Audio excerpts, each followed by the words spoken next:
Hi students, कैसे हैं आप लोग। उम्मीद है अच्छे होंगे और घर में रह करके मन लगा करके पढ़ाई कर रहे होंगे, है ना।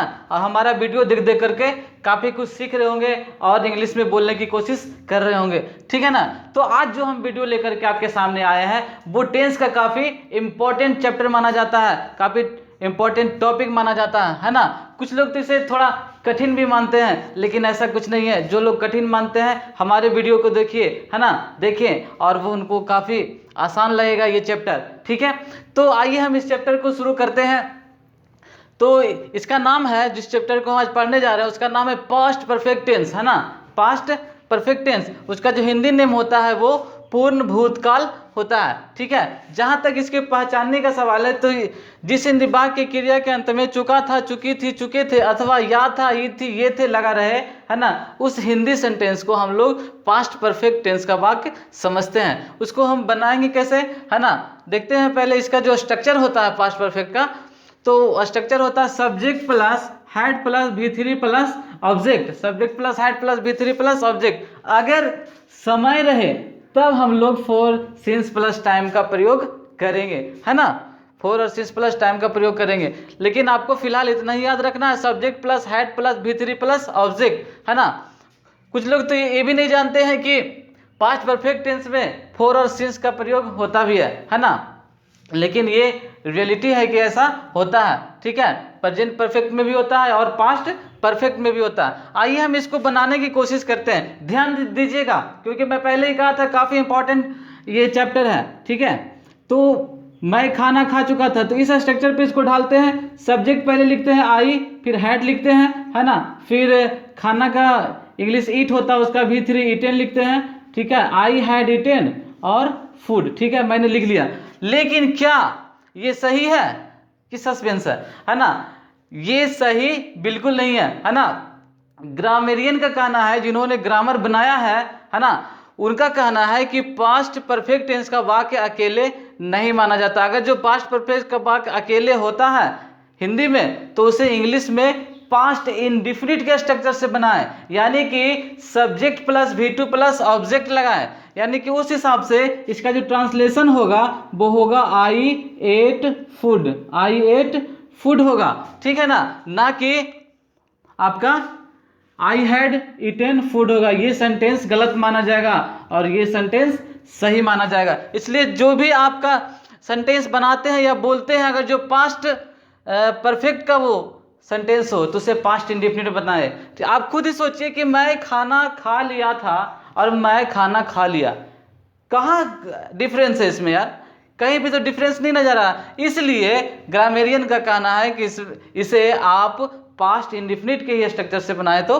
बेहतर है, ठीक है ना। और बोलने चालने में तो खैर आप बोल सकते हैं आई हैड ईटेन फूड, वो समझने वाला सामने वाला समझ जाएगा कि वो खाना खा लिया था। लेकिन लिखने वक्त ये गलती ना करें। ऐसा वीडियो अगर जो कहीं आप देखते हैं, है ना, तो वो एक तरह से ग्रामेटिकली ढंग से वो गलत है, ठीक है। तो आइए फॉर और सिंस के ऊपर थोड़ा चर्चा कर लेते हैं कि फॉर और सिंस का प्रयोग कहाँ करेंगे। अगर इस तरह का सेंटेंस रहे, वह 2 दिनों से बीमार था, तो इसकी अंग्रेजी कैसे बनाएंगे। He had been ill, he had been ill for 2 days, है ना, वह 2 दिनों से बीमार था, ठीक है। तो यहाँ पे हैड तो लगा ही और ये V3 के रूप में आया है। बिन जो है V3 के रूप में स्ट्रक्चर की तरह आया है ना। ही हैड बीन इल, है ना। बिन जो होता है बी का V3 होता है, बी वॉज बिन, ठीक है। इस तरीके से ये जो आपका बनेगा he had been ill for 2 days। और ऐसे सेंटेंस है जहाँ पे सिंस भी लगा सकते हैं, वह सोमवार से अनुपस्थित था, है ना।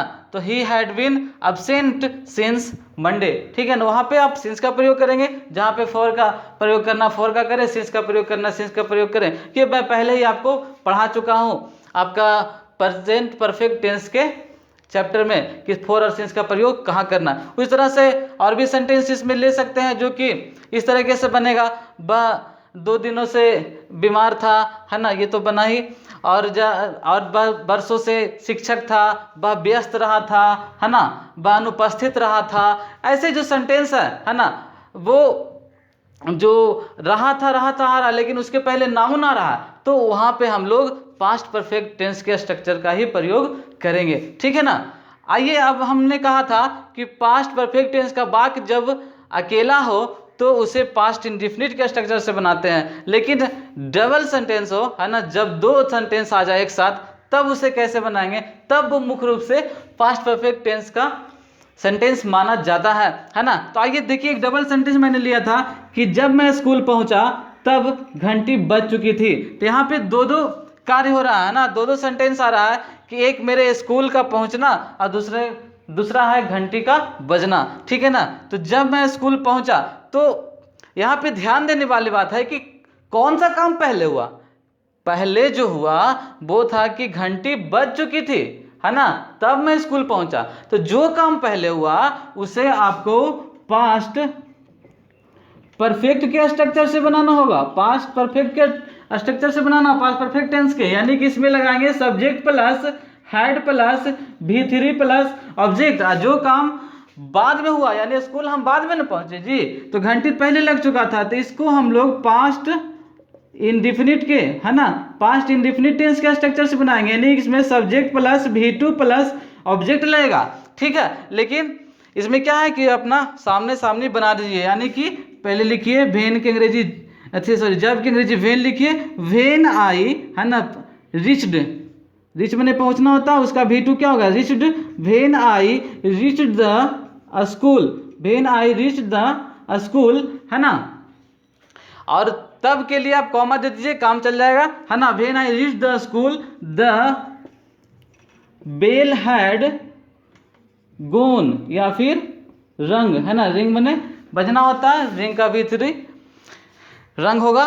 तो इस तरीके से गोन या रंग भी लगा सकते हैं। तो कैसे बना, है ना, पहला सेंटेंस जो बना वो पास्ट इंडिफिनिट में बना और दूसरा जो बना वो पास्ट परफेक्ट में बना, लेकिन सेम टू सेम बन गया, है ना।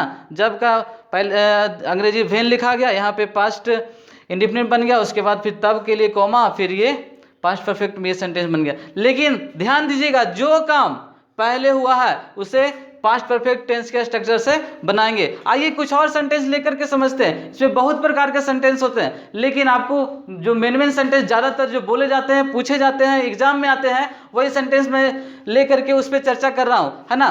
तो इसके बाद मैं एक सेंटेंस ले रहा हूँ जो है कि मेरे स्कूल पहुँचने से पहले घंटी बज चुकी थी, ठीक है ना।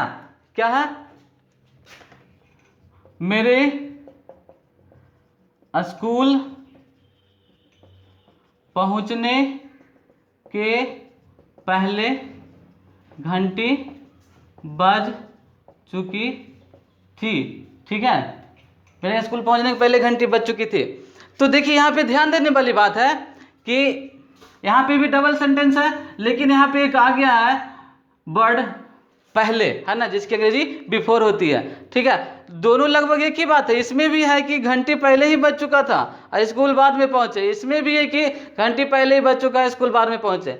लेकिन यहाँ पे एक पहले का जो वर्ड आ गया है, उसके चलते जो सेंटेंस है वो उल्टा पुल्टा हो जाएगा, यानी कहने का मतलब है इसकी अंग्रेजी इधर है, इसकी अंग्रेजी इधर। लेकिन पहले कौन सा काम हुआ, घंटे बजना, इसलिए इसमें हम लोग पास्ट परफेक्ट का स्ट्रक्चर से बनाएंगे, subject plus had plus V3 plus object लगाएंगे, है ना, और इसमें subject plus V2 plus object लगाएंगे। लेकिन ये इधर बनेगा और ये इधर बनेगा, यानी कि आपको पहले लिखना होगा द बेल हैड, है ना, द बेल हैड गोन, ठीक है, या फिर रंग, दोनों में से किसी एक का प्रयोग कर सकते हैं। और पहले की अंग्रेजी हम लोग बिफोर लिखेंगे, उसके बाद फिर ये हम लोग मेरे स्कूल पहुंचना का अंग्रेजी बनाएंगे, आई रिच्ड द स्कूल, ठीक है ना।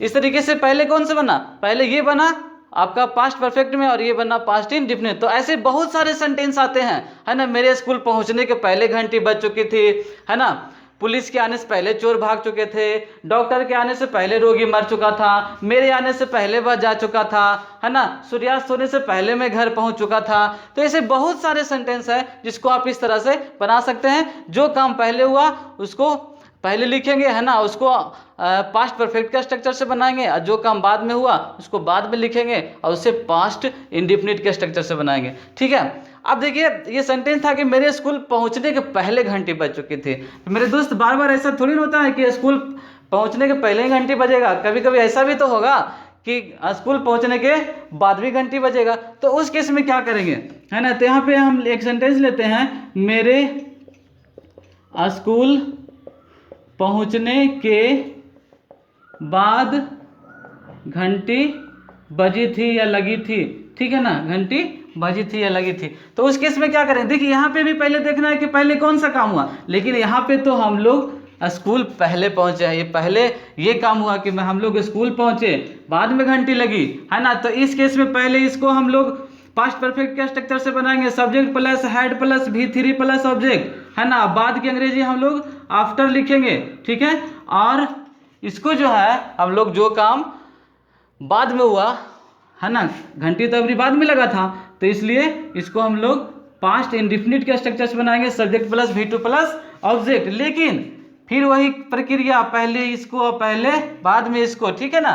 तो पहले इसकी अंग्रेजी लिखेंगे, द बेल रैंग, है ना, रिंग का V2 रैंग होता है, या फिर गो का बेंट भी लगा सकते हैं, द बेल रैंग या बेंट। अब बाद की अंग्रेजी क्या लिखेंगे, आफ्टर, है ना, आफ्टर। और इसको मेरे स्कूल पहुंचना, इसको इस बार हम लोग पास्ट परफेक्ट में बना रहे हैं, तो I had reached the school, है ना।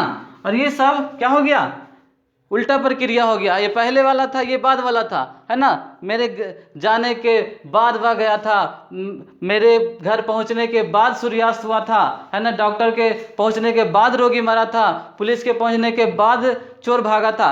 तो ये सेंटेंस, जो ये सारे सेंटेंस है, वो इस तरीके से हम लोग बनाएंगे, ठीक है। तो अब एक ऐसा सेंटेंस लेते हैं जो कि पास्ट परफेक्ट में तो नहीं है उसका सेंटेंस, लेकिन और उसे पास्ट परफेक्ट में भी आता है और उसे बनाया जाता है पास्ट इंडेफिनिट में, है ना। एक ऐसा सेंटेंस लेते हैं कि आता तो है पास्ट परफेक्ट में लेकिन बनता है पास्ट इंडेफिनिट में। अब वो डबल सेंटेंस होता है, जैसे खाने से पहले उसने अपना हाथ धोया, खाने से पहले उसने अपना हाथ धोया। देखिए यहाँ पे भी उसने खाने से पहले, है ना, अपना हाथ धोया। तो दो सेंटेंस है इसमें भी, लेकिन दोनों का दोनों क्या है, वो पास्ट इंडेफिनिट के स्ट्रक्चर से बनेगा, ना कि इसमें पास्ट परफेक्ट का स्ट्रक्चर आएगा ही नहीं, क्योंकि दोनों सेंटेंस मतलब कि सटे हुए हैं, है ना, जस्ट करीबी है दोनों, है ना। जस्ट वो खाने ही वाला था कि हाथ धोया, जस्ट वो पकाने ही वाला था कि सब्जी धोया,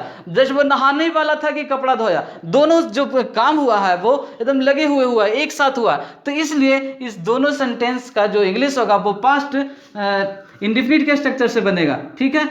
क्योंकि इसमें पहले वाला तुम्हें बताया था कि पहले वाला आता है तो पहले इसको बाद में इसको। तो ही वॉश्ड हिज हैंड, है ना, before he washed his hand before he ate, है ना। देखिए दोनों में यहाँ पे भी subject plus V2 plus object लगा, यहाँ पे भी subject plus V2 plus object, है ना। ऑब्जेक्ट इसमें नहीं है, अभी खाना होता तो फिर खाना ही एट फूड हो जाता, ठीक है। तो दोनों में क्या लगा, पास्ट इंडेफिनिट का प्रयोग हुआ, ठीक है। उम्मीद है आपको ये जो चैप्टर है समझ में जरूर आया होगा, है ना। और इस वीडियो को बार बार देखें, लाइक करें, शेयर करें, सब्सक्राइब करें, है ना। और आज से जो पास्ट परफेक्ट का डर था आप लोगों का, वो उम्मीद है कि निकल गया होगा 100%, ठीक है। Thank you for watching this video.